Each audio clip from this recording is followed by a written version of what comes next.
ഞാനൊരു super star ആവാൻ പോവാണെന്ന് പറഞ്ഞാൽ എന്ത് പറയും? തോന്നുന്നുണ്ടോ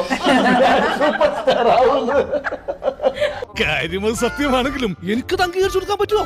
ഈ പടത്തില് സൂപ്പർ സിന്ദഗിയിൽ നടന്ന കഥ എന്നാണ്. ഓക്കെ, അപ്പൊ ഇത് നടന്ന കഥയാണോ? ഇവനെ ഞാനൊരു പൂച്ചട്ടെ, അതുകൊണ്ട് ഒരു പ്രയോജനം ഇല്ല ഏട്ടാ.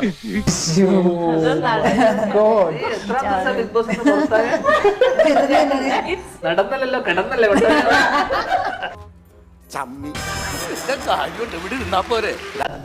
കിടത്തിയ കൊണ്ടല്ലേ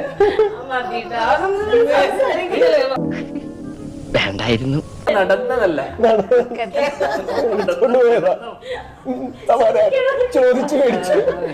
ഷാജിയേട്ടാ, നമ്മൾ എവിടെ പരിപാടി അവതരിപ്പിച്ചാലും ഇതാണല്ലോ അവസ്ഥ.